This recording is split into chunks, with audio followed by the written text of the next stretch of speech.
ભાવનગર શહેરમાં દિન પ્રતિદિન ક્રાઇમ વધી રહ્યા છે। શહેરમાં પોલીસ દ્વારા મોટી સંખ્યામાં દારૂના જથ્થાઓ પકડવામાં આવે છે, જ્યારે છેલ્લા લાંબા સમયથી શહેરમાં કાયદો અને વ્યવસ્થાની સ્થિતિ બગડી છે। ત્યારે કોંગ્રેસના આગેવાનો હાલ મેદાનમાં ઉતરીને સરદારનગર પાસે આવેલા એક દેશી દારૂના અડ્ડા ઉપર રેડ પાડવામાં આવી, જ્યાં ખુલ્લેઆમ બિયર બાર જેમ દારૂ વેચાઈ રહ્યો હોય તેવા દ્રશ્યો સામે આવ્યા છે।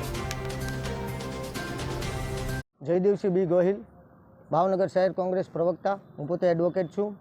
હાલ ઘણા સમયથી અહીંથી અમે પસાર થતા તો અહીંયા લોકોના ટોળા જોવા મળતા અને દુર્ગંધ આવતી કે ભાઈ અહીંયા કંઈક દારૂનું ચાલી રહ્યું હોય એવું લાગતું, જેના અનુસંધાને આજ અમે યુવા કોંગ્રેસ અને શહેર કોંગ્રેસના મિત્રો યુવાનોએ જે અહીંયા રેડ પાડતા જોવામાં આવ્યું, જનતા રેડ પાડી તેમાં જોવામાં આવ્યું કે મસ્ત દારૂનો જાણે અહીંયા અડ્ડો, જાણે અહીંયા દારૂનો મોટો કૂવો હોય એ રીતના લોકોની લાઈન લાગી હતી। અંદર દારૂ ખુલ્લેઆમ વેચાતો હતો। આ ભાવનગરની જનતામાં એક જાતનો ડર હોય કે કોઈ રેડ પાડતું ન હોય, બાકી દરેક વ્યક્તિઓને પબ્લિકને ખબર જ છે કે અહીંયા દારૂ વેચાય છે। અહીંના સત્તાધીશો અધિકારીઓ એને પણ ખબર જ છે કે અહીંયા દારૂ વેચાય છે, જાણે કે આંખ આડા કાન કરી રહ્યા હોય એવું લાગી રહ્યું છે।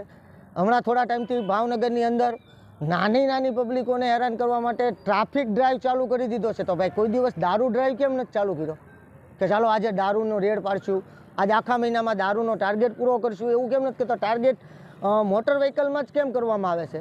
અહીંનો સ્થાનિક પબ્લિક, સ્થાનિક વ્યક્તિઓ એની પાસે માત્ર પીયુસી ન હોય તો રાત્રે 12-1 વાગે ઘરે પીયુસી લેવા જાય, ન હોય તો એની ઉપર દંડ દેવામાં આવે, એવી રીતે એને સ્થાનિક પબ્લિકને હેરાન કરવામાં આવે છે। ભલે લીગલી રીતે ચાલતા હોય નો પ્રોબ્લેમ, તો લીગલી બધી રીતે ચાલવું જોઈએ અને જ્યાં આપણને પૈસા મળતા હોય, 2 પૈસા મળતા હોય ત્યાં રેડ ન કરવી જોઈએ। અધિકારીઓને પણ એવી ખબર પડવી જોઈએ કે જો અમને પબ્લિકને ખબર હોય કે અહીંયા દારૂ વેચાય છે તો અહીંયા જે કાંઈ ડિવિઝન લાગુ પડતું હોય એને ખ્યાલ જ હોય કે અહીંયા દારૂ કેટલો વેચાઈ રહ્યો છે, કઈ રીતનું વેચાઈ રહ્યો છે। જે અમે હાલ વિડીયોમાં અમારી સાથે આવેલા મિત્ર મીડિયાવાળાને પણ એમની પાસે પણ વિડીયો છે કે અહીંયા કેટલો મચમચતો દારૂ વેચાતો હતો। પોલીસવાળા આવ્યા ત્યારે દારૂ હગે મોટા ભાગનો કરી દેવામાં આવ્યો અને પોલીસવાળાએ અંદર રેડ પાડી તો થોડો દારૂ મળ્યો અને સાથે હથિયાર પણ મળ્યા છે। જે હથિયારનો શું ઉપયોગ થતો હોય છે અંદર એ આપણને હજી હાલ ખબર જ નથી।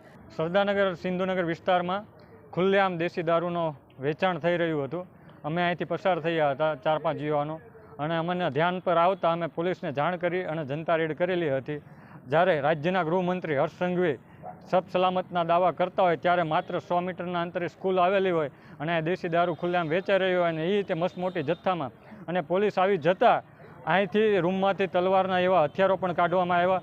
જો આ હથિયારો વડે અમારી પર હુમલો થવાની પણ શક્યતા હતી તો આ સબ સલામતના દાવા કેટલી અંશે સાચા છે તે જોવાનું રહ્યું।